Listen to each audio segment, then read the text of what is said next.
자, 5.2장이 뭐냐면은 5.2장이 밸리데이션 셋 어프로치라고 되어 있는 거랑 그다음에 크로스 밸리데이션 장입니다. 그다음에 다양한 퍼포먼스 메저를 보는 단원이 또 있고요. 그다음에 부트스트랩 딱 이렇게 4개의 꼭지로 이번 5단원이 이루어져 있는데요. 조금 익숙하신 분들도 있을 수 있지만 그래도 우리가 처음 듣는 분이 있다고 가정을 하고 테스트 셋 오류, 트레이닝 셋 오류 이런 것들을 좀 정의를 하고 모형의 성능을 편향되지 않게 평가할 수 있는 방법이 뭘지 고민하는 걸 지난 시간에 조금 건드렸었습니다. 그래서 이거를 계속 나가고 오늘의 목표는 밸리데이션 셋 어프로치와 크로스 밸리데이션을 조금 코드로 살펴보고 그거에 우리가 통계적으로 고민할 부분이 있는지 한번 살펴보는 거 첫 번째. 그다음에 두 번째가 꼭 NSE만 재야 되느냐, 회귀 문제가 아니면 NSE 말고도 5분 1 같은 것도 있죠. 다양한 퍼포먼스 메저스를 정의를 한번 살펴보는 시간을 갖겠습니다. 오늘은 이해가 필요하기보다 그냥 구경과 암기의 시간이 되지 않을까 싶습니다. 백문이 불여의견으로 여러분들이 지난 시간에 했던 숙제랑 연결지어서 이제 밸리데이션 셋 어프로치를 시작할게요. 지금 강의 노트는 17쪽입니다.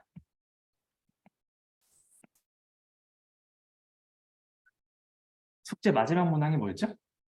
4.14? 일단 자료 행렬을 어떻게 했어요? 이게 4.14번이 아닌가? 4.14번이 아니고 혹시 주어진 자료 행렬을 6대4로 가르는 숙제가 있었나요? 그렇죠? 6대4로 가른 다음에 한쪽에다만 뭘 하라고 그랬죠? 자, 이제 얘를 X 트레인이라고 부르겠습니다. 여기를 훈련 자료로 둔 다음에 요 녀석에 대해서만 뭐 했어요? 자, 로지스틱 리그레션 있는 문제니까 C 헤드 X를 로지스틱 회귀 모형을 가지고 분류기를 추정했었죠? 기억나요? 그 다음에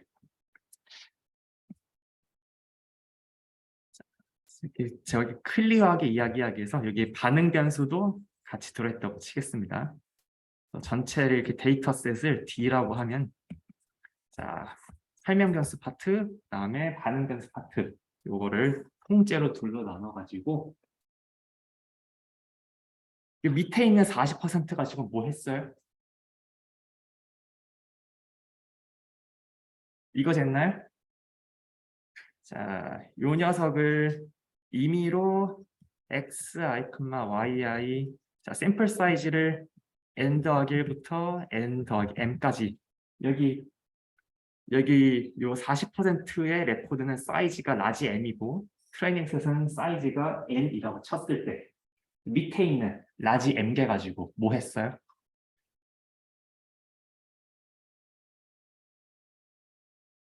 5분율을 쟀었죠? 자, 5분율은 수식으로 쓰자면 어떻게 됐어요? 자, n분의 1 서메이션 i는 n 더하기 1부터 라지 m 플러스 라지 m까지 n 플러스 1부터 n 플러스 n번까지 예측 값이랑 실제 값이랑 같은지 다른지 계속 재가지고 평균 냈죠? 자, 그게 수식으로는 어떻게 한 겁니까? 이 C 헤덱스의 계산에 사용되지 않은 새로운 샘플들을 가지고 실제 값이랑 그다음에 x를 가지고 예측한 값이랑 같은지 다른지 여부를 해서 얼마나 다른지를 0, 1으로 재가지고 평균을 냈죠. 이 녀석을 이제 테스트 셋 5분율로 계산을 하셨을 겁니다.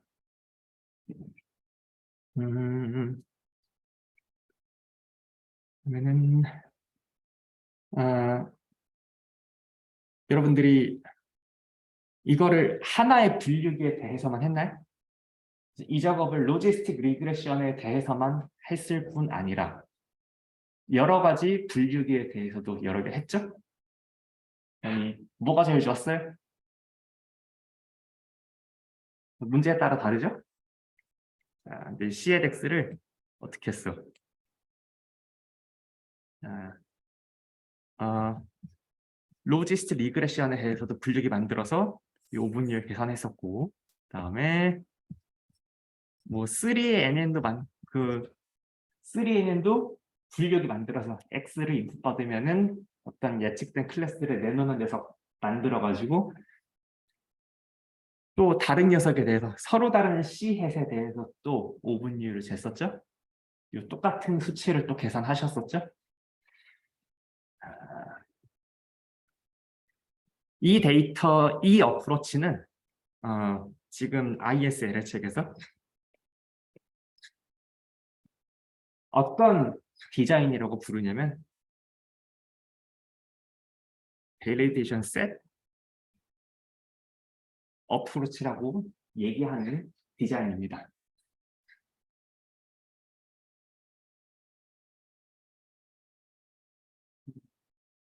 자, 그래서 위에 쓴 거를 간단하게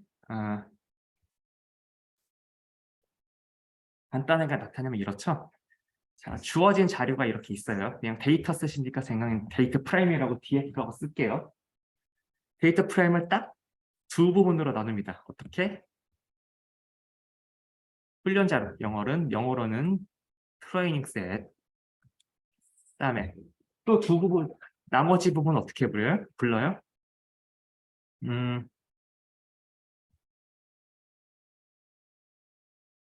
테스트 자료, 테스트 셋이라고 부르고요.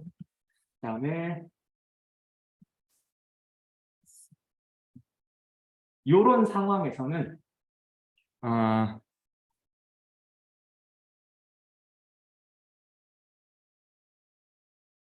사람들은 보통 이 밑에 있는 테스트 자료를 지금 이 맥락에선 여기를 그냥 검증 자료로 가르고 부르기도 해요. 근데 어차피 그 실체적인 용도는 똑같기 때문에 여기서는 용어는 크게 상관이 없는데, 자, 중요한 건 뭐냐? 훈련 자료는 어떻어요? 모형 적합하는 데 쓰고, 테스트 자료는 뭐 했어요? 이름의 테스트 자료건 검증 자료건 어떻어요? 그렇죠. 모형 적합은 전혀 쓰지 않고 평가에만 쓰죠.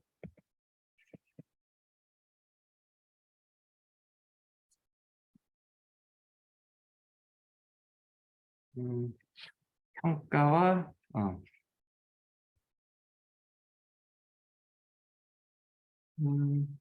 여기서 뭐 당연한 이야기일 수도 있는데 사람들은 이런 디자인을 쓰기도 하고 아니면 이런 디자인을 쓰기도 합니다.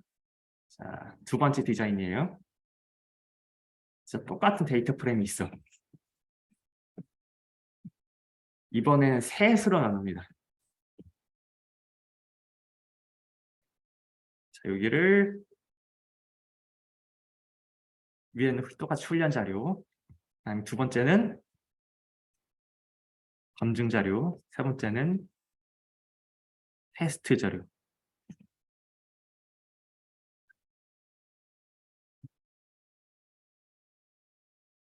옳다 그르다의 문제는 아닙니다. 그냥 위처럼 할 때도 있고 아래처럼 할 때도 있어요. 잠깐만.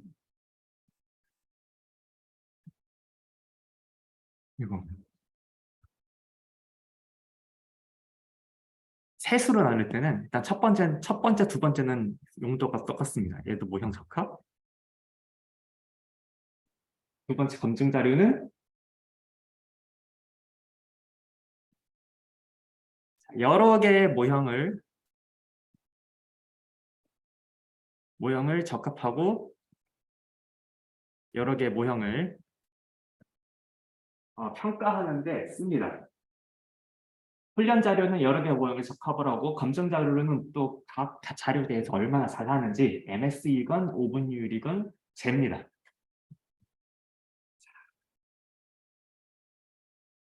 그 다음에 검증 자료, 여러분들이 캐글에서 보통 하시는 방식이 이거일 가능성이 있어요. 검증 자료에서 가장 잘하는 게 한두 개 있겠죠? 잘하는 것들을 웨이트를 해서 하나로 만들건 아니면 잘하는 것들 중에서 가장 잘하는 거 하나를 고르건 아니면 꼭 하나가 아니어도 좋은데 베스트 모형을 선택을 하실 때가 있습니다. 그다음에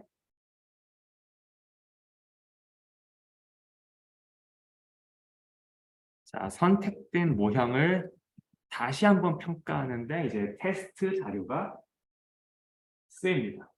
이 디자인으로 한다면은 테스트 자료는 선택된 모형을 평가할 때 씁니다.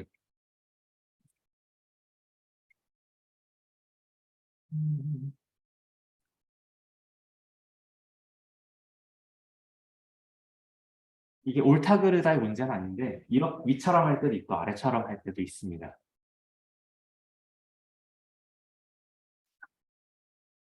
어쨌건 여기서 제 생각에 중요한 것은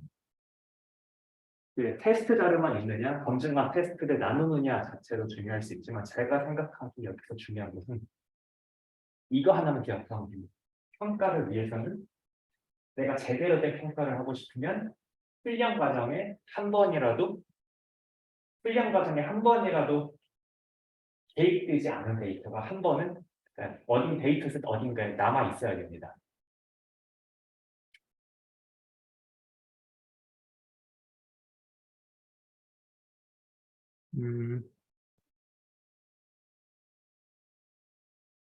이건 여러분들이 조금 경험이 있어 보실 수 있으니까 맥락에 따라서 조금 말씀을 나누고 싶거든요. 나는 태그를 해봤다. 손 한번 들어올 수 있어요? 오케이. 여러분들 캐글에서 어떤 모델 하나 만드실 때 1번으로 하세요? 2번으로 하세요? 1번으로 해요? 보통 캐글에는 숨겨진 테스트 셋이 있죠. 캐글은 내가 뭔가 나의 모델을 내고 나면 그 모델을 평가할 수 있는 그 외부의 환경이 존재하죠. 아마 제 예상으로는 일단 이 주어진 자료는 훈련이랑 그다음에 검증으로 나눈 다음에 검증에서 가장 잘하는 걸 하나 뽑아서 그 모델을 전체 데이터셋에서 다시 한번 훈련을 한 다음에 아마 내셨을 것 같습니다. 맞아요? 아닐 수도 있고. 하실 말 있어요? 없어요? 괜찮아, 말해도 돼. 녹화에는 저만 나와요.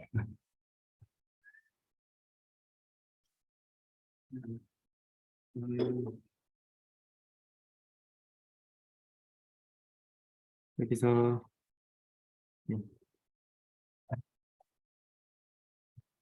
그러면 이렇게 하는 이걸 보통 어,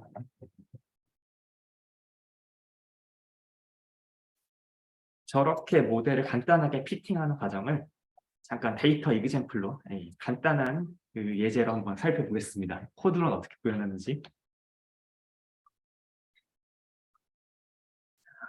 또 머리로 하는 거랑 그걸 손으로 진짜로 어떻게 짤지는 또 다른 문제일 수 있으니까요. 자, 현재 디자인은 아까 환서 기준으로 2번을 할 겁니다. 트레이닝 셋, 밸리데이션 셋, 테스트 셋으로 나눈 다음에 그래서 지금 저는 태그를 하는 게 아니고 제가 스스로 뭔가 주어진 데이터셋을 이용해서 뭔가 연구를 하고 싶은 입장이라고 가정할게요. 그래서 내가 테스트 셋까지 임의로 만들어둔 다음에 내 모형 중에 선택된 단 하나의 모형이 진짜로 얼마나 잘 할 수 있는지를 좀 보고 싶은 상황이라고 하겠습니다. 제가 이거는 스노보드에 올려진 그 챕터 5 강의 노트 챕터 5 실습 코드에서 이게 가장 파일 이름이 긴 겁니다. 챕터 5 Validation Set Approach 버전 2. 이 녀석 여시면 같은 파일을 보실 수 있고요. 사람마다 요 세 세트로 나누는 걸 어떻게 구분 어떻게 하는지는 뭐 나름의 자유인데 저는 이렇게 하겠습니다. 익숙한 데이터셋이죠. 이제 용산구 데이터셋에 불러옵니다. 용산구 데이터셋에서 이제 디멘전 확인을 보면은 지금 193 by 5 데이터셋인데요. 지금 이 안에 설명 변수 x도 있고 반응 변수 y도 있죠. 그 녀석을 저는 어떻게 나눠볼 거냐? 6대 2대 2로 나눠보려고 합니다.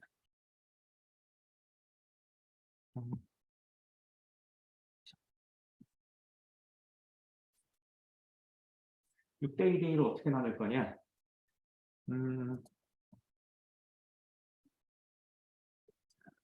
일단 여기 샘플.int라는 거는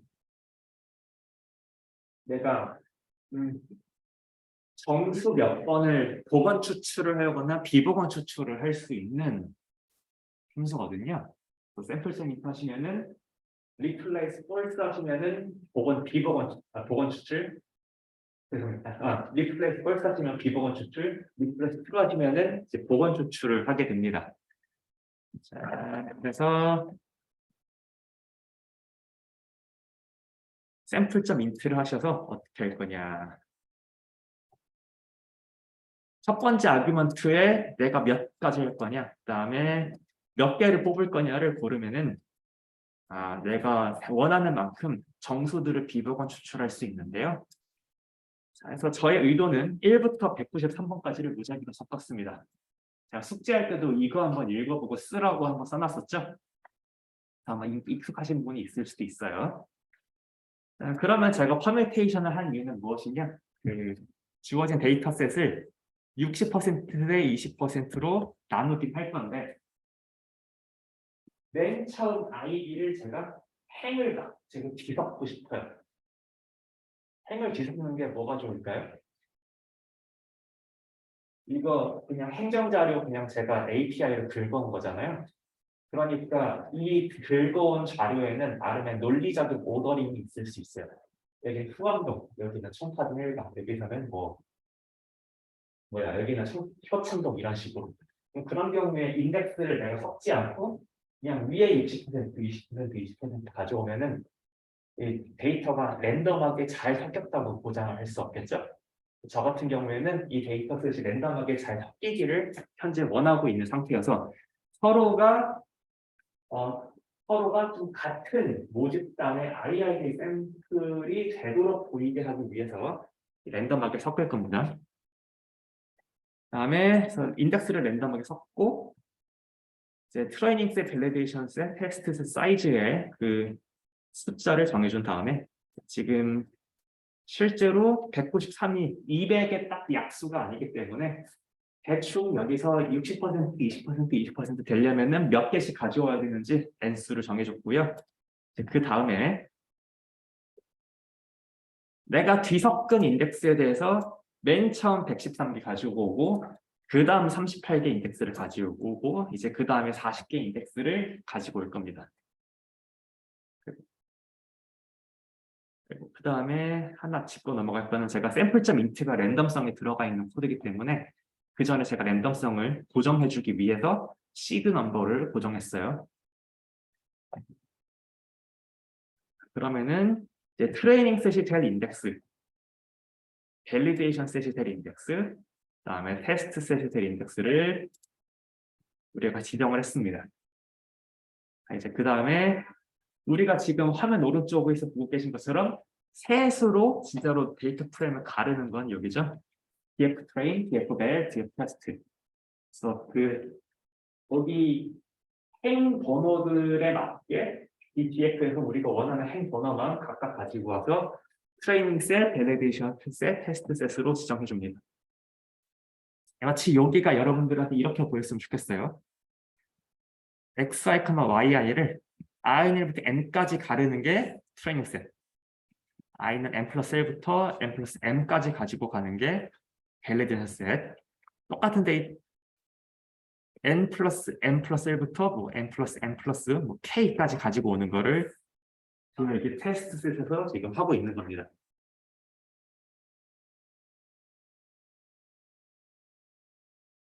넘어가도 돼요? 그 다음에 자, 내가 중간중간에 내가 나의 의도대로 잘 돌아가고 있는지를 조금씩 확인해 줄 수 있는 게 이 코드가 크게 잘못되지 않는 비결이죠. 자, 그래서 트레이닝 셋, 밸리데이션 셋, 테스트 셋 이렇게 스트럭처 찍어봐가지고 뭐 대충 샘플 사이즈 115, 38, 40 잘 나뉘어졌구나 한번 확인하고 자, 그 다음에 어떻게 하냐 여러 가지 모형들을 다 적합을 합니다. 근데 어디서 하는지 잘 보세요. 문법은 여러분들이 좀 이제 익숙해졌다는 생각이 드실 텐데 여기가 다릅니다. 자, 피팅은 어디에 해요?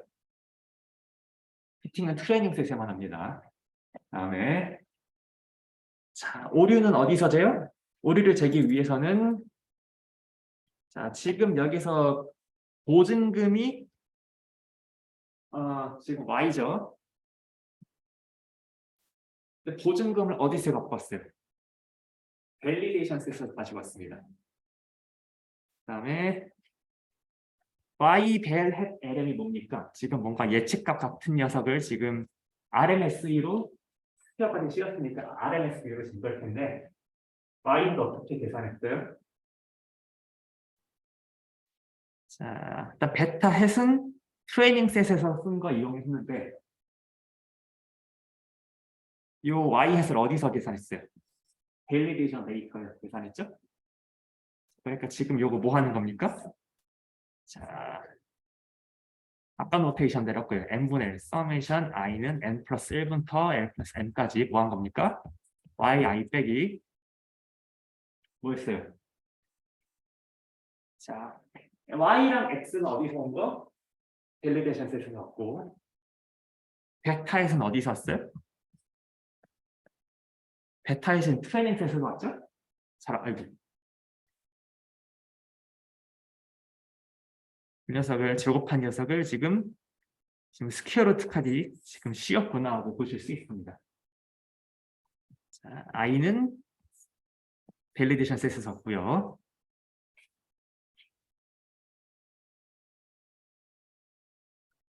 그리고 마찬가지로 3NN과 10NN에 대해서도 마찬가지 로직을 적용했습니다. 일단 그 리그레션 오브젝티브를 만들 때는 자, 트레이닝 셋을 쓰는데 y 햇을 계산할 때는 뭐합니까? 여기서 프리드 계산하는 것 자체가 이 K랭 3점 OBJ 자체는 그냥 K랭 REG의 그 함수 특성상 y 햇을 계산할 그 데이터셋을 미리 넣어줘야 되죠. 녹화가 지금 시작된 건 아니겠죠? 아니요, 저 녹화 아까 시작했어요.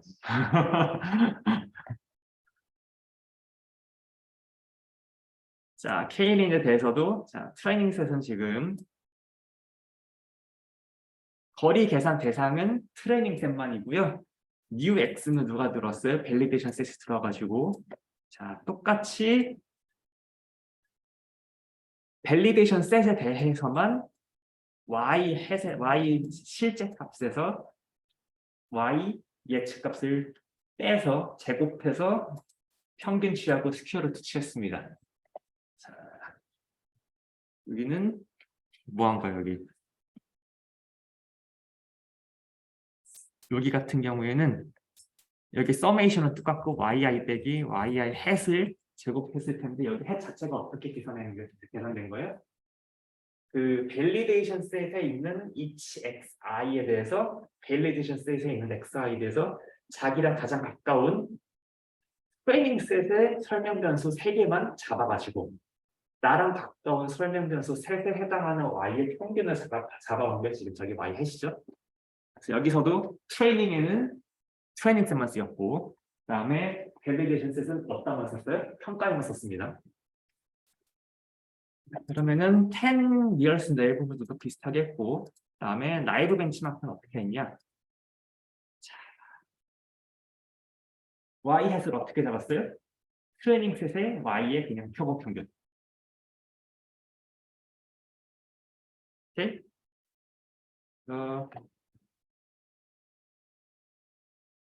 자, 여기도 사실 y 햇을 여기서는 지금 예측값을 뭐로 정하는 거예요? 어떤 x가 들어오건 나의 y 햇은 트레이닝 셋의 평균으로 쓰는 것이죠.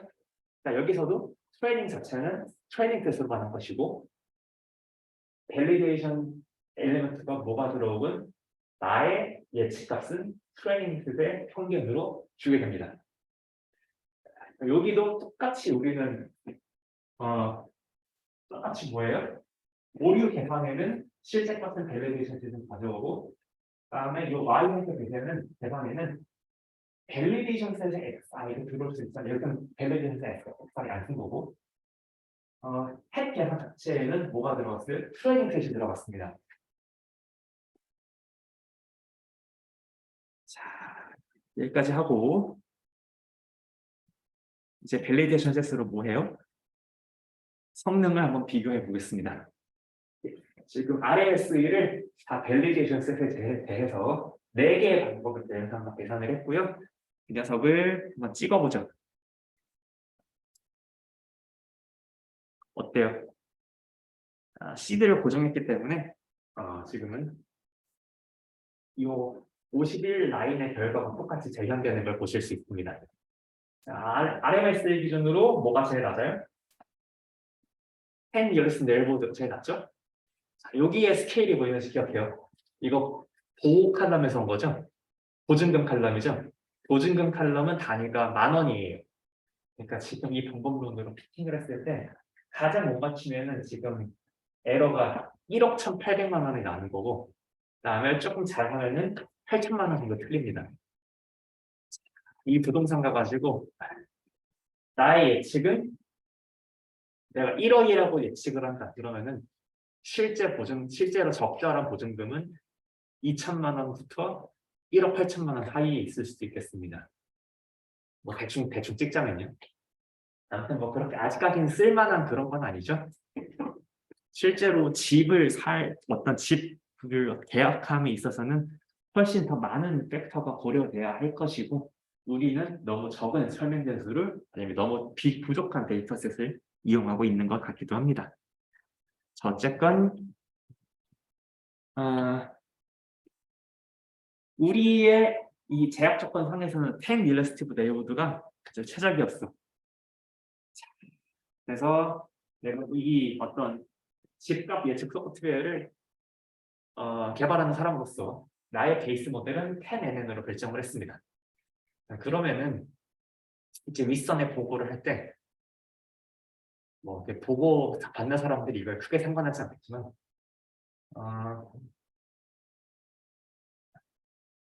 그 다음 할 건 뭐냐면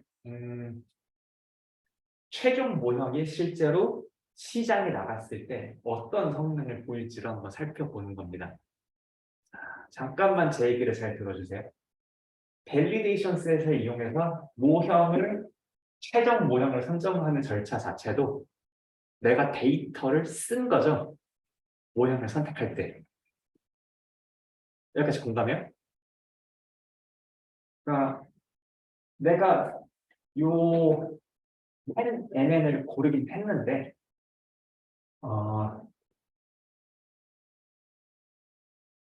요 녀석이 얼마나 잘 할지는 이제는 또 이 전체 적합과 선택에 쓰이지 않은 정말 독립적인 데이터셋을 가지고 와서 그 녀석으로 한번 해봐야 돼요. 자, 그래서 최종 모형을 이용해서 테스트 MS를 계산할 텐데 자, 여기서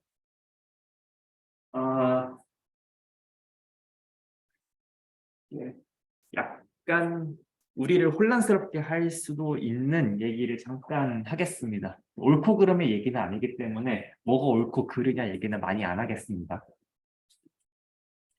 저는 뭐 할 거냐면요. 지금 지울게요.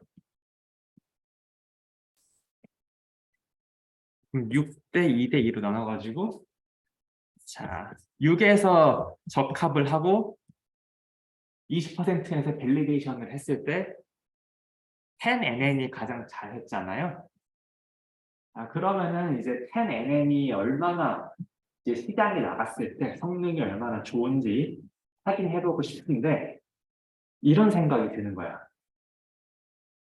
이거 옳고 그른 거 아닙니다. 현재 우리가 고른 10NN은 60%의 데이터셋으로 피팅할 때 기준으로 10NN이죠. 근데 내가 모형 하나 골랐으면은 미련이 남는 게 뭐예요? 여기 20%의 데이터셋이 미련이 남아요. 얘도 10NN에 집어넣으면 더 잘할 수 있을 것 같아. 공감할 수 있어요? 이게 지금 1번입니다. 샘플이 모자라니까 모델 하나 선택했으면은 모든 데이터셋을 0분까지 끌어모아서 피팅을 해야 돼 라고 생각할 수 있어요. 그 다음에 다른 의견이 있습니다. 다른 의견. 10NN이 베스트였던 건 뭐예요? 이 60%로 피팅해서 20%로 평가했을 때 10NN이 좋았던 거죠. 그러니까 내가 좋다고 생각한 거는 이 60%로 피팅한 10NN이다. 그러니까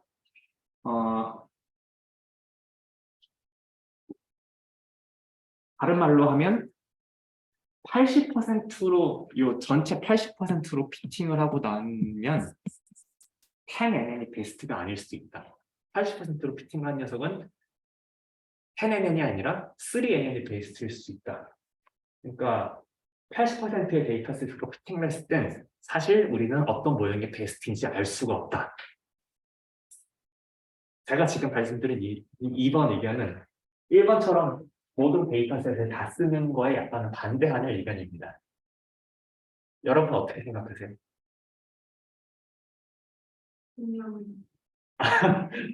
오케이, 둘 다 말이 되는 거 같죠?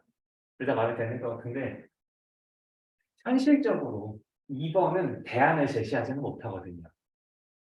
그래, 80%의 데이터셋에 대해서 그 녀석에 대해서는 10N은 베스트가 아닐 수도 있어. 그러면은 10N은 요 80%를 평가하기 위해서 또 다른 밸리데이션 데이터셋이 또 필요하고. 그러니까 이 얘기를 반복하게 되면은 우리는 언제나 평가하지 못하는 데이터셋이 있고 그 위에서 평가하기 위해서 추가적인 데이터셋이 늘 필요하게 되는 겁니다.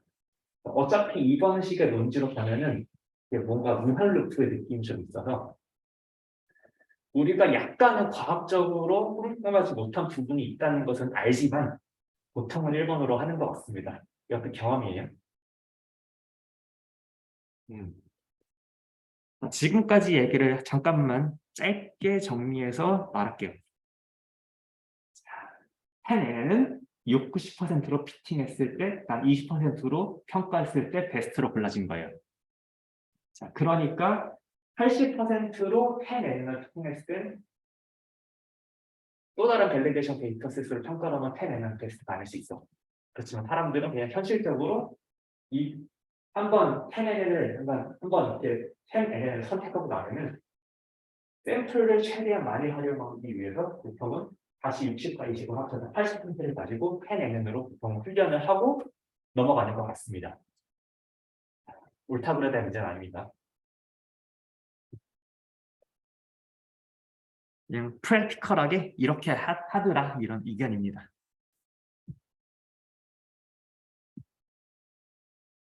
그 철학이 지금 어디에 나와 있냐면은 라인 56에 나와 있습니다.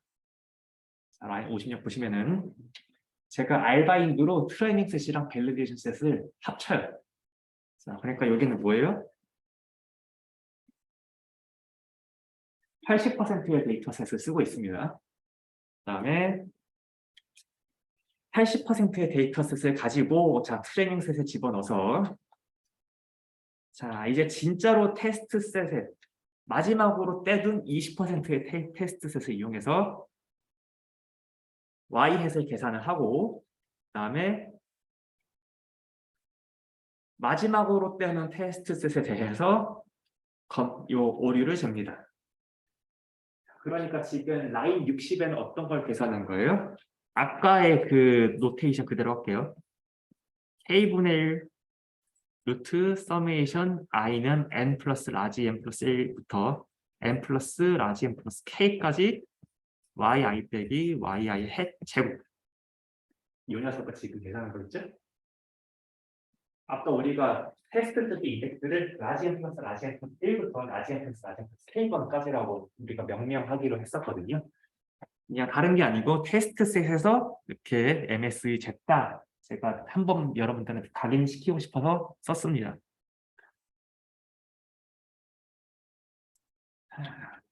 그래서 실제로 파이널을 재봤어. 얼마인지 봅시다. 아까는 8천만 원 틀렸죠? 아휴, 1억 틀리네, 1억. 밸리데이션에서보다 약간은 더 높게 나오죠? 그렇죠? 진짜로 순수하게 아무런 선택도 없게 순수한 데이터 셋으로 다시 한번 평가한 거기 때문에 일반적으로 조금 더 높이 나올 수밖에 없습니다.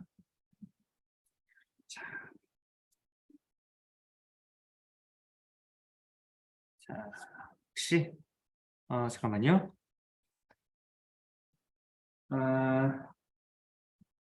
여기까지 해서 일단 오류 지표를 MSE를 했을 때, RMSE를 했을 때 트레이닝 셋, 밸리데이션 셋, 테스트 셋을 나눠가지고 모델을 어떻게 선택을 하고 파이널 모델의 성능을 어떻게 평가하는지 한번 살펴봤습니다.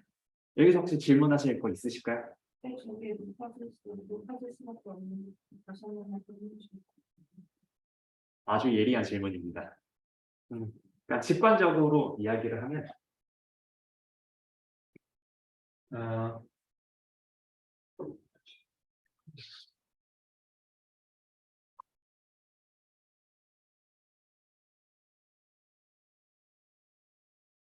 제가 아까 약간 말실수를 한 것도 있긴 한데 물론 상황에 따라서는 테스트 셋에서의 오류가 낮게 나올 수도 있어요. 이거는 뭐 내가 샘플링을 어떻게 했냐에 의존하는 문제니까요. 그런데 직관적으로 생각해 보면은 그 테스트 셋의 RMS가 테스트 셋의 오류가 일반적으로 높은 게 자연스럽다. 그러니까 그런 경향이 있을 것이다라고 저는 말씀을 드린 것입니다. 왜냐하면 우리가 여기서 성능 평가를 할 때 우리가 어떤 바이어스를 넣죠? 여기서 성능이 가장 낮은 걸 골랐잖아요. 오류가 가장 낮은 걸 골랐죠. 어, 어, 우리가 어떤 모형을 트레이닝을 하건 여기서 가장 낮은 걸 선택한다면 그 낮은 값이라는 데에는 여기 자체 측정 오류 같은 게 좀 들어있겠죠? 그러니까 MSE 10NN이랑 3NN이랑 그다음에 리니어 모델에 대해서 각자가 어떤 밸리데이션 셋에서 취할 수 있는 어떤 오류가 있다고 하면은 그 오류 자체도 어떤 확률 변수로서 약간의 변동성이 있을 텐데 우리가 최소의 값을 선택했다는 거는 약간 우리가 어떤 의미로 왜곡을 준 거냐면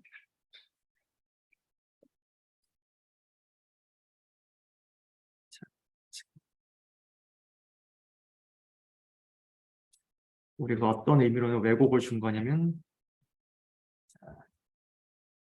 3NN, 10NN에 대해서 뭔가 진짜로 모집단에서 잰 오류 값이 있을 때, 오류 값이 있다고 했을 때 우리는 그 한정된 데이터 셋에서 쟀기 때문에 어느 정도의 오류는 우리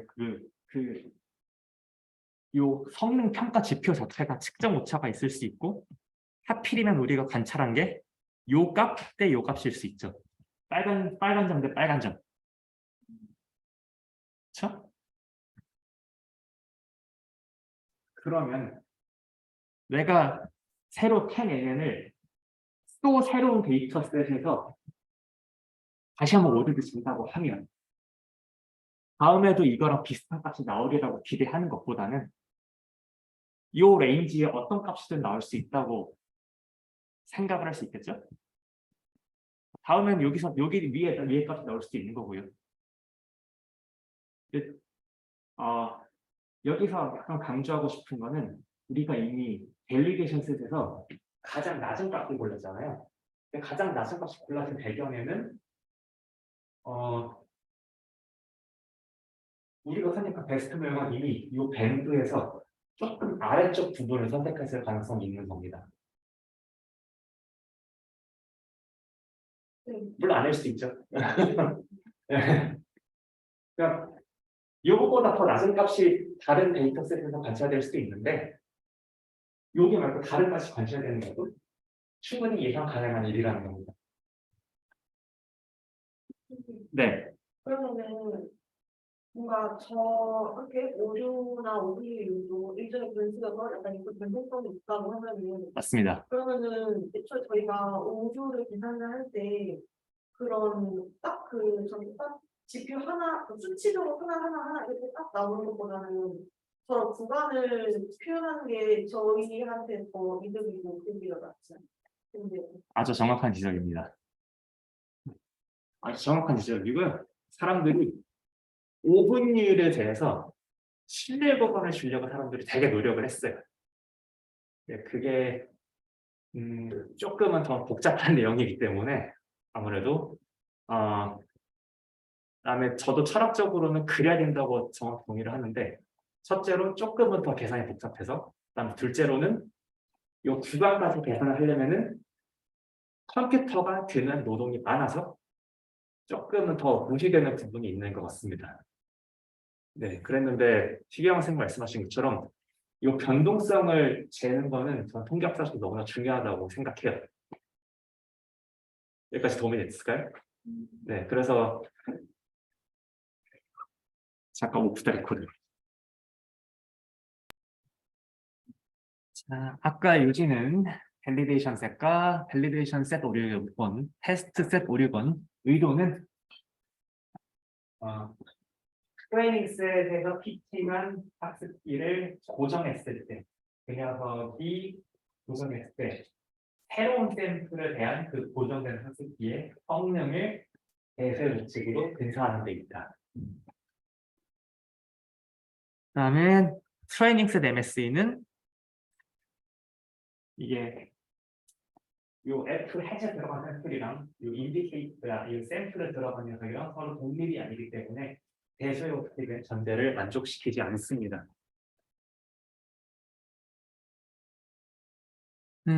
지금까지 한 이야기가 이 17쪽에 약간 있어요.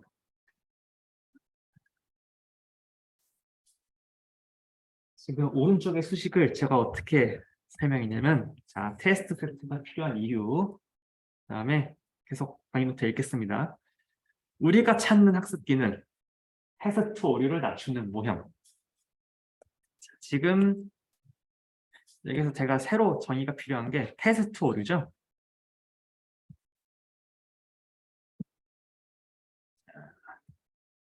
지금 오른쪽에서 보고 계신 요 강의 오른쪽의 기준으로 연두색, 오렌지색으로 지금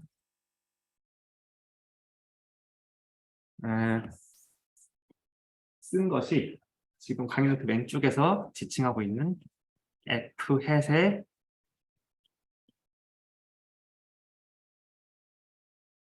테스트 오류가 지금 우측의 이 녀석입니다.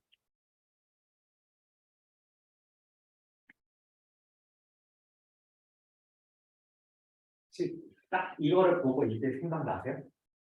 모집단에서 평가한 학습기 F의 학습기 F에서 오류 이렇게 딱 매칭이 되세요? 물론 이 오류 지표라는 거는 MSE일 수도 있고 오분율일 수도 있습니다. 이를테면 그래서 자 자, 테스트 MSE라고 부르는 거랑 뭐 테스트 오분율이라고 부르는 거는 지금 이런 것이겠죠? expectation of y 빼기 f hat x 제곱인데 여기서 expectation은 이 랜덤성의 주인공은 y랑 x 확률 변수고요. 여기서 f hat은 지금 고정됐다고 가정하는 거고요. 그다음에 테스트 오분율은 마찬가지로 오류 지표가 모집단에서 expectation 취했을 때 얼마가 될까입니다. 즉 expectation of indicator y 같지 않다. c hat x의 이 0, 1 지시 변수의 기대값이 또 테스트 오분율이 되겠습니다. 보여요? 물론 여기서 이 expectation의 주인공은 요 y랑 x 것이겠고요. 우리의 관심사는 주어진 학습기의 그 성능이기 때문에 이 F과 C에서는 모두 확률의 영향을 받지 않고 그냥 어떤 하나의 고정된 함수라고 가정했을 때 이 고정된 함수에 대해서 새로운 yx가 들어왔을 때 얼마나 못할지가 테스트 오류입니다. 뭐 테스트 ns, 테스트 오분율 여러 가지 오류 지표들 합쳐가지고 그냥 우리는 테스트 오류라고 불러요. 그다음에 여기서 하나만 더 얘기하자면은 자, 테스트 오분율 이렇게 생겼는데 어차피 expectation 0, 1 지시 변수의 expected value는 요 녀석이 1의 확률이죠. 그래서 그냥 일반적인 확률 이론에 의해서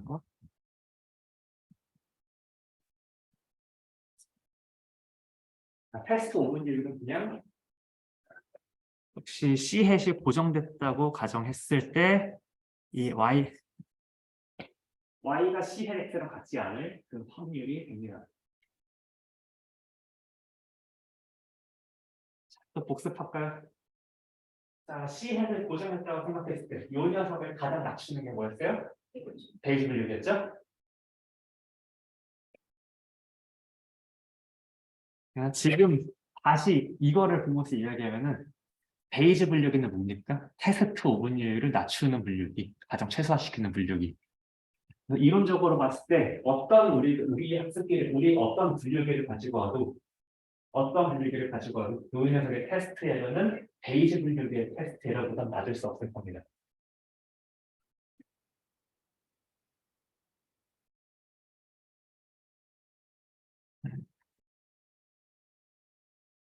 자, 그 다음에 제가 열심히 피를 토해가면서, 아무튼 침을 토해가면서, 침을 튀겨가면서 이렇게 설명을 한 거는 테스트 세트 오류는, 그 다음에 아니면은 밸리데이션 세트 오류는, 어쨌건, 뭐, 이름은 뭐라도 상관없는데요. 어쨌건 학습에 사용된 샘플이랑 독립적인 녀석으로 계산을 하면 우리는 어떠한 이론적인 근거를 확보하는 거예요? 요 평가에 사용되는 샘플 사이즈를 무한대로 보내면 대세 법칙에서 테스트 오류로 수렴합니다. 우리의 그 평가 지표가.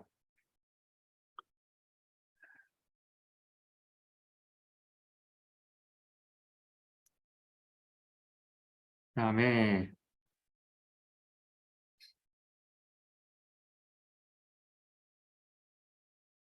그 다음 꼭지 읽어보겠습니다. 훈련 세트 오류는 자, 훈련 세트 오류 아까 샘플 여기 중복되는 거 여기 훈련 세트 오류는 테스트 오류를 과소 추정할 가능성이 크다. 과소 추정할 가능성이 크다. 무슨 말인고 하니 이걸 이론적으로 설명하면은 오히려 복잡할 것 같고요. 직관적으로 설명하겠습니다. 자, 나의 샘플은 이게 true y는 fx 그 곡선이에요. 그다음에 나의 트레이닝 데이터 셋이 이렇게 생겼다고 해봐요. 그러면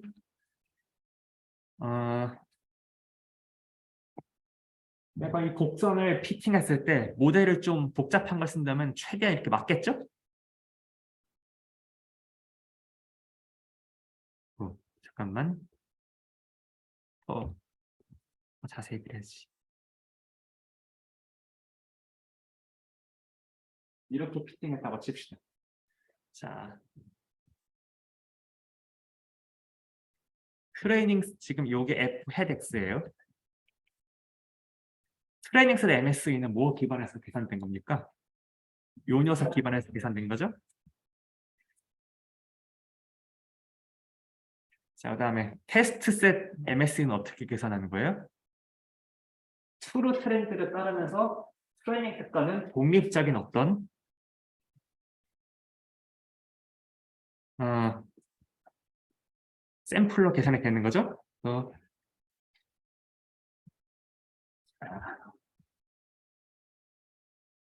트레이닝 셋 MSE는 요 파란 막대의 평균.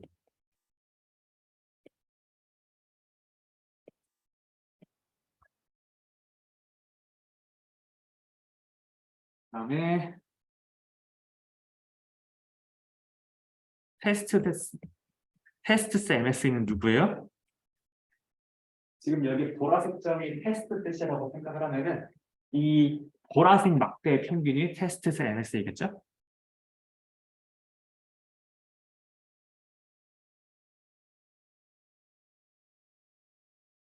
실제로 트레이닝 셋에서 오류를 재면 어때요? 내가 이미 적합한 선을 이렇게 가깝게 그 가깝게 요 피팅이 되기 때문에 요 거리 자체가 상당히 짧겠죠? 우리가 짧기 때문에 새로운 데이터 셋이 샘플링 됐을 때의 그 오류보다는 확실히 짧아질 겁니다. 그래서 어차피 테스트 MSE라는 게 여기 보라색 점을 무한히 많이 샘플링 했을 때 요 막대 평균이니까 요 보라색 점은 많이 무한히 샘플링 했을 때 막대 평균보다 요 파란색이 훨씬 짧잖아요. 파란색 막대가 짧다는 거는 보라색 막대에 비해서 테스트 오류, 보라색 막대를 무한히 많이 샘플링해서 평균을 내는 것에 비해서 파란색 막대는 상당히 좀 짧습니다. 즉 오류가 과소 추정된다는 뜻입니다. 자, 극단적인 예제 하나 생각해 볼까요? 내가 모델을 엄청 복잡하게 디자인을 했어요. 내가 딥러닝을 해. 딥러닝은 파라미터가 엄청 많죠. 자, 그러면은 나한테 주어진 트레이닝 셋에 대해서 무조건 퍼펙트한 핏을 줄 수 있습니다.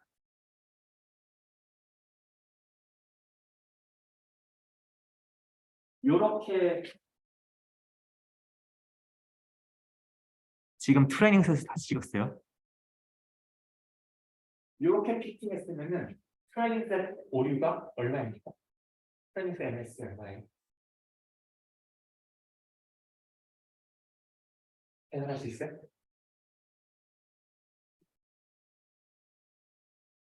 트레이닝 셋 MSE는 n분의 1 서메이션 i부터 n까지 갈 때 yi 빼기 f hat x i의 제곱인데 요 녀석 자체가 f hat x야.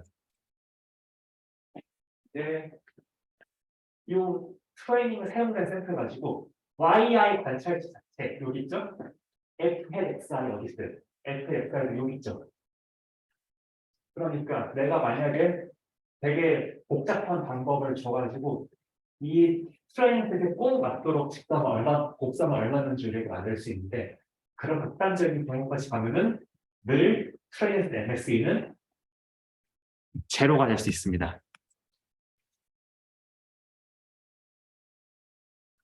네, 여러분 이 앱 쓸 거예요? 왜 안 써요? 상식적으로 생각하면은 그렇죠? 그리고 무슨 과대적합이라는 게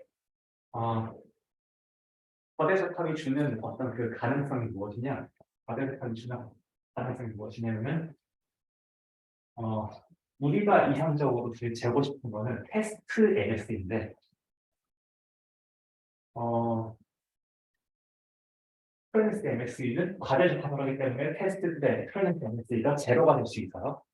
진짜 테스트 때 MSE가 있을 때 트랜스 MSE는 매우 낮을 수 있는 겁니다. 자, 지금 얘기한 게 지금 이 얘기입니다. 자, 모형이 복잡할수록 언제나 우리가 추정하고 싶은 테스트 NS보다 트레이스 NS는 매우 낮아집니다.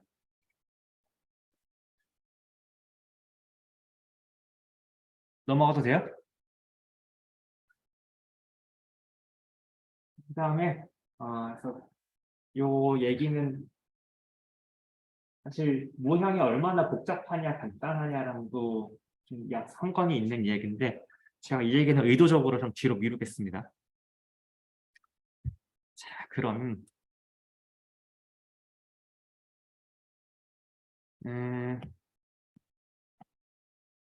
평가를 하기 위해서 훈련 자료에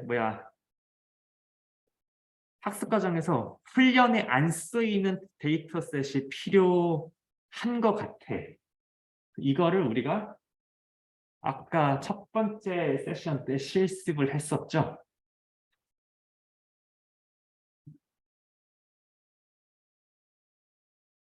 제가 너무 빨리 나갔다. 자, 천천히 살펴보겠습니다. 그래서 여기서 모형 평가라는 거는 테스트 오류의 지금 추정이 목표인데요. 자, 테스트 오류라는 거는 오류 지표에 따라 다르게 정의되지만 아무튼 우리가 훈련시킨 모형을 새로운 데이터셋으로 평가하는 게 목표입니다. 그래야 여기서 이론적으로 이거 expectation 모집단이라고 듣는 거면 사실 우리가 서비스가 결국에는 실제 상황입니다. 우리가 별도의 데이터셋을 떼놓는 건 어떤 믿음이 있는 거예요? 우리가 서비스가 적용되는 실제 상황을 IID로 흉내내는 데이터셋이 있다고 믿고 테스트를 따로 떼두는 건데 그래서 우리가 숙제나 아니면은 방금 실습 자료에서 살펴본 게 늘 트레이닝 셋과 별도의 뭐 테스트 셋이든 밸리데이션 셋은 떼가지고 대세법칙으로 테스트를 분산시킬 수 있는 이론적 근거를 만들었었어요. 그런데 여러분들 회귀 분석만 배웠을 때 회귀 분석 입문 회귀 분석만 들었죠? 들었어요? 거기서 모형 선택 진단할 때 테스트 때 이게 나오나요? 뭐로 선택했어요? AIC 이런 걸로 선택하지 않았어요? AIC 기억나요? 뭐야? 그래요.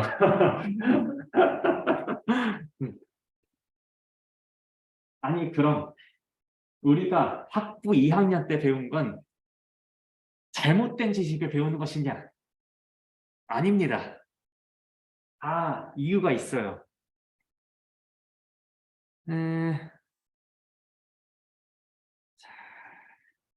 만약에요. 선형 모형 가정에 참이면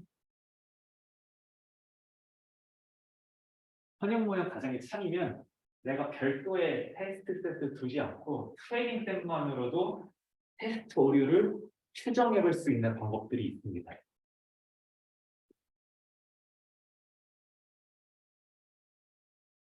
무슨 얘기냐면 이를테면은 AIC랑 동치의 통계량의 멜로 OCP거든요. 어디서 들어봤죠? 멜로 OCP? 멜로 OCP가 어떻게 정의되죠? 레지듀얼 썸 오브 스퀘어 더하기 뭐 EN 시그마 해 제곱인가? 잘 기억이 안 나요. 아무튼 그러니까 여기서 레지듀얼 썸 오브 스퀘어라는 게 뭐죠? 트레이닝 셋으로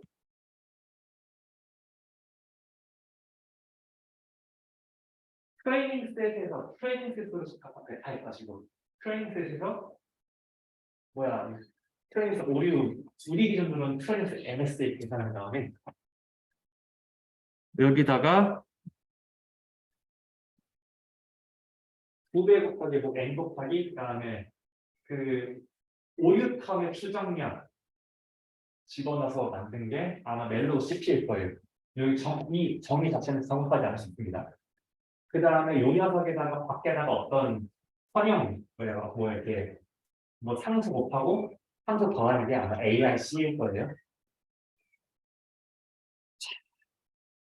그럼 얘는 지금 아까 세션에서 이야기한 거를 기억하면 아니 그럼 얘는 트레이닝 센터에서 진 거니까 얘 IID 안 해놔가지고 대세 법칙으로 테스트를 추정 못하는 거 아니야? 네, 그런데 만약에 yi는 x의 트랜스포즈 베타 플러스 엡실론 i가 참이고 그 다음에 i는 1부터 n까지 iid라는 가정이 있으면은 이 녀석의 테스트 MSA로 수렴하긴 합니다. 자, 정확히 얘기할게요. 네, n님 그리고 멜로시피는 테스트 MSE의 자 비편향 추정량입니다. 뭐 추정량 중에 뭐 일치 추정량도 좋은 거고 비편향 추정량도 좋은 거죠. 어쨌건 비편향 추정이건 아니면 일치 추정이건 어떤 알려지지 않는 모수를 어, 추정할 수 있는 어떤 이론적인 근거가 될 텐데 우리가 회귀분석론에서 배웠던 뭐 AIC나 멜로CP가 아예 구닥다릴 것이 아니라 그거는 옛날에 샘플이 부족했을 때 리니어 모형의 참일 경우에 한해서 테스트 오류 자체의 추정량으로 기능할 수 있었기 때문에 여러분들이 모형 선택에 쓰신 겁니다.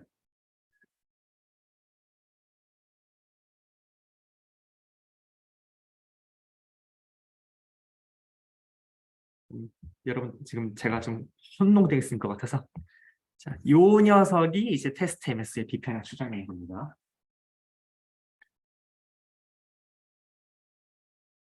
자, 이거 보면 어때요? 아, 이거를 제가 어떻게 써놨냐면요. 여기 강의 노트 보세요. 테스트 자료가 이용 불가능한 상황에서는 본인 평가 어떻게 하느냐? 자, 우리가 실습한 검증 자료 접근법 말고 특정 확률 모형 가정들 하에서는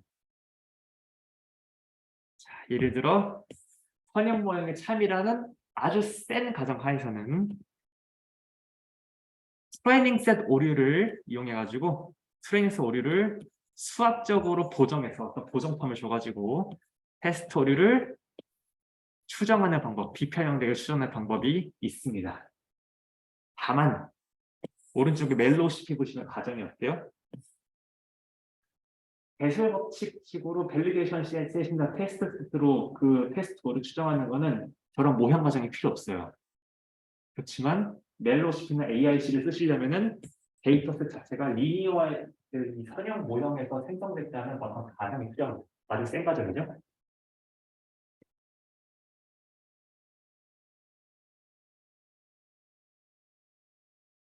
그다음에 이런 멜로시피, AIC, BIC 정의가 궁금하신 분들은 자, ISLR 체크에 섹션 6.1.3 보시면은 여러 가지 그 정의들이 있습니다. AIC, BIC, 멜로시피 다 있습니다.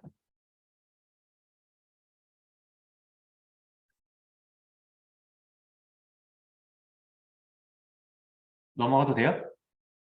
자, 여기서의 얘기는 AIC랑 멜로시피 그 배운 게 잘못된 건 아니다.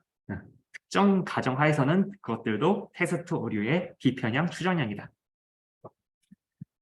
자, 그다음에 이제부터 밸리데이션 어프로치는 우리가 아까 실습했던 것들입니다. 자, 임의로 훈련 세트와 검증 세트로 나누고요. 훈련 데이터셋은 모형 적합에 쓰고요.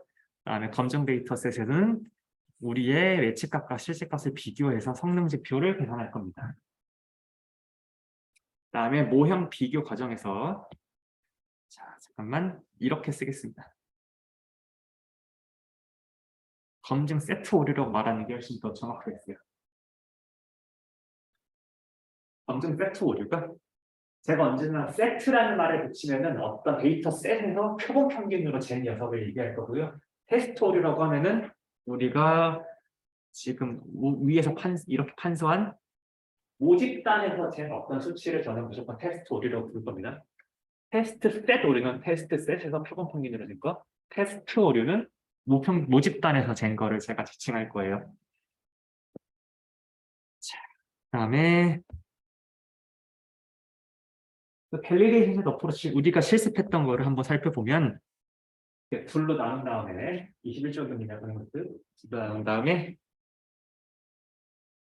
둘로 나눈다는 건 뭐예요?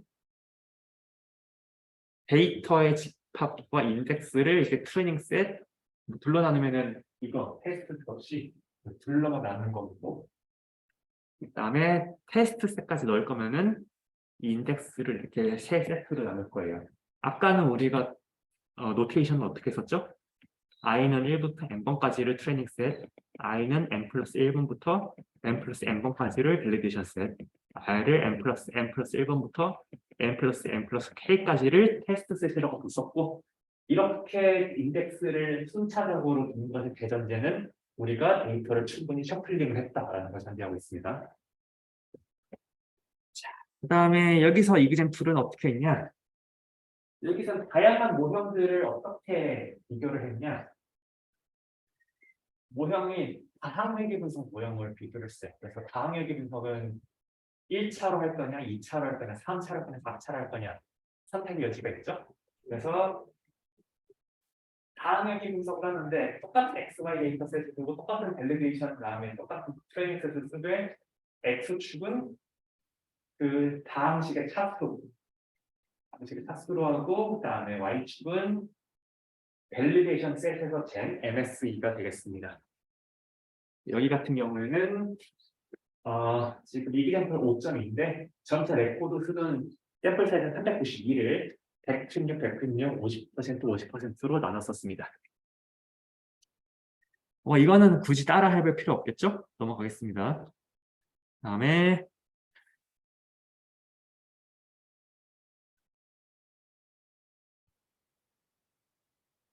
여기까지 해서 밸리데이션 셋 어프로치를 마무리 짓고, 자, 이제 다음 질문. 원래 수업 구성을 이렇게 하려고 그랬거든요. 오늘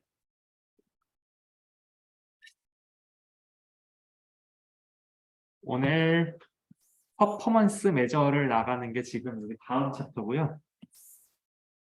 아니면 밸리데이션 셋 어프로치를 한 김에 이제 크로스 밸리데이션을 하는 게 다른 선택인데요.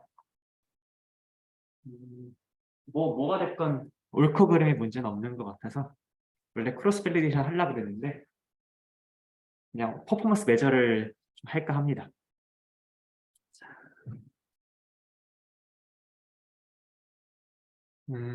지금까지 우리가 쓴 퍼포먼스 메저가 뭐가 있죠? 회귀, 분류해서. 사실 회귀에서는 MSE만 했죠? 주로. 네, 분류에서는 우리가 5분율만 했었죠? 그리고 왜 MSE랑 5분율만 했어요? 얘네들이 가장 이론적 근거가 빵빵해가지고. 그렇죠? MSE를 최소화시키는 방법이 뭐였어요?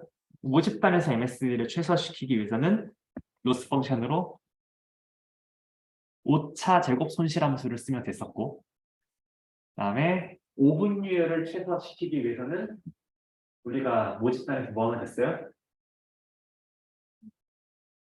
네, 조건부 클래스 확률, 우리가 트루 조건부 우리가 3의 조건부 클래스 확률을 안다면 각 x에 대해서 조건부 클래스 확률이 가장 높은 그 인덱스로 우리가 배정하기만 하면은 그 녀석의 5분율을 가장 낮출 수 있는 방법이었죠.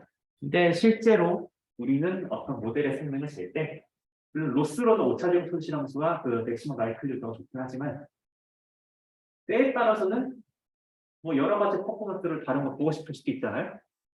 그래서 우리가 MSE랑 5분율 말고도 우리가 관심을 둘 만한 메저들을 이제 나열식 방법으로 한번 살펴보겠습니다.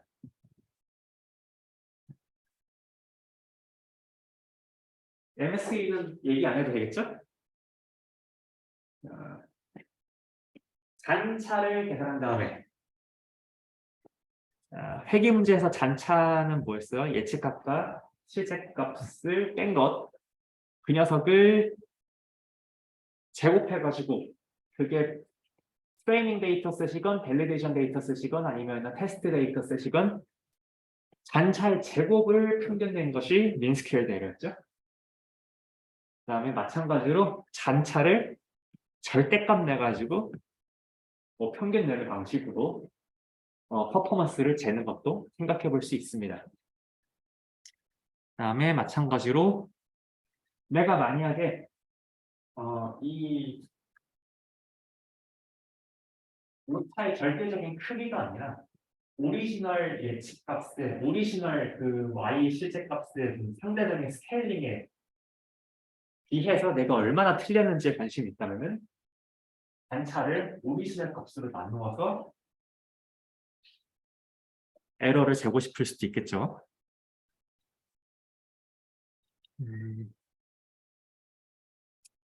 얘네들은 뭐가 좋고 나쁘냐의 맥락이라기보다는 상황에 따라 내가 뭐가 필요하냐가 다를 수 있습니다.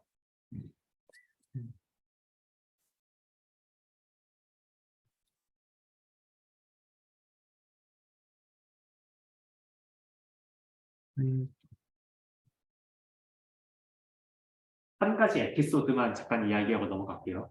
오늘 수업 4시 55분에 끝내겠습니다. 네.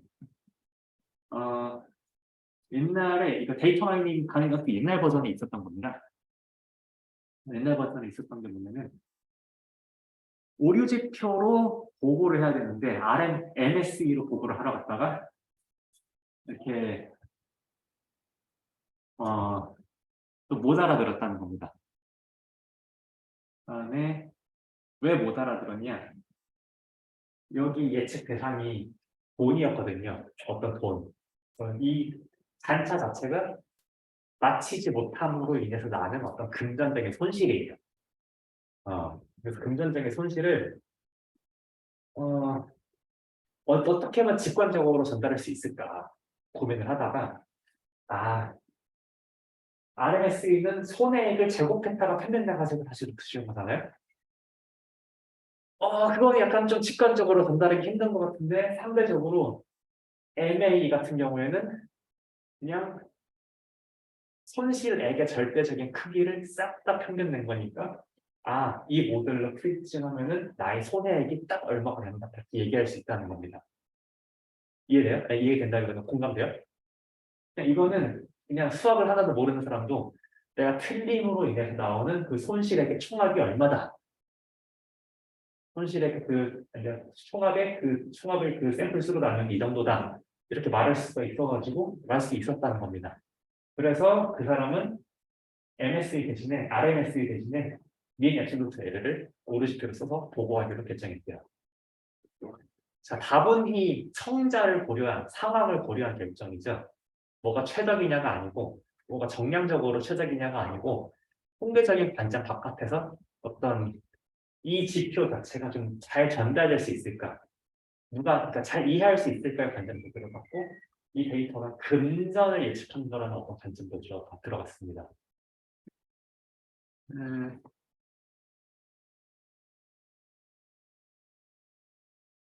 그래서 좀 기억에 남아서 강의 노트를 좀 넣었었고요.